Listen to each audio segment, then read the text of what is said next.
Number 5, and I wrote this down to make sure I get this. The 1950 homage. Back in 2004, it was a third kit that was done for US Jamaica, I think. And I love the history of it. And yes, it's a little bit plain, but it's distinctive. And the crest is just chef's kiss. And I love, retro types of things. Now, it was a one and done because there was, a situation with, infringements and stuff like that when it comes to the badge. So it came and went. If you have one of these, congratulations. But I just thought it was inspired. I thought it had a really good backstory. And when I saw it, it made me proud of my country now, but also it made me proud of the history that we have, especially when it comes to the history of the game in America, which sometimes we poo-poo. Okay, number 4 would be the 2002 home 2-0. And yes, as I mentioned, things change with time and they marinate over time.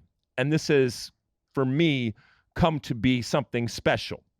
I love a collar on a jersey. I know a lot of people don't like the collar on the jersey. I happen to love a collar on the jersey, and this is one of the few U.S. kits that do have a collar. The red, white, and blue theme isn't as pronounced as I'd like it to be, and so it's not as Americana as I would want, but I still think it's got a classic sort of appearance, and you can't take away the fact that this was the most successful World Cup in men's soccer history, and this is ultimately what they were wearing then. Okay, we'll go to number 3, affectionately known as the Waldo. When you saw this on the field, you knew exactly who was playing, and it's not there haven't been stripes and horizontal stripes out there, but for the U.S., this was something that was memorable. When this first came out, you said, "Damn. All right, now we're talking. This is something big. This is something bold. This is something instantly recognizable." And I just want to say, Mosse, I'm trying to describe this as much as I possibly can.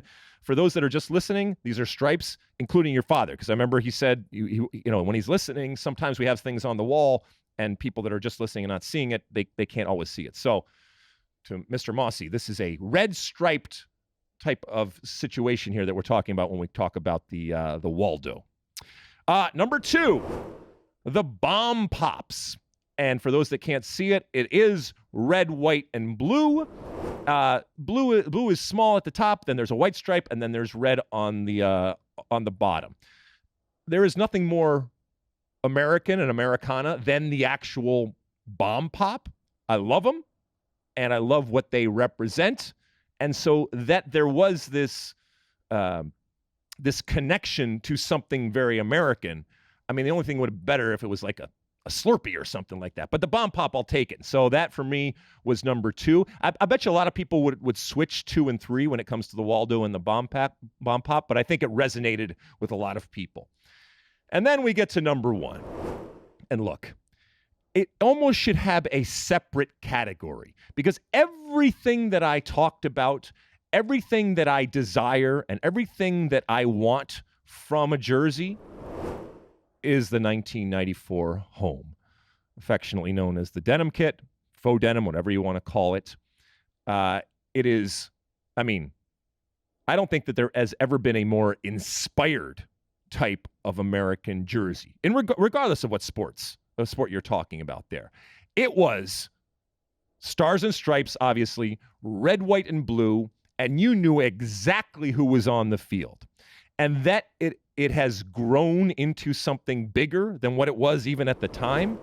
I think that says a lot about how important it is, how much it resonates, how much it still resonates, and it does warm the cockles of my redheaded American heart that so many, in this day and age when it's so easy to play down and mute America and mute red, white, and blue, that so many, even people that weren't even around or even born when this game happened and when we were wearing these, are drawn to this. So number 1 is denim, 1994. I think that the denim was our 1994 away, if I'm not mistaken. So it is far and away. Like I said, it should be a completely different category because it's almost slumming at being with these other four.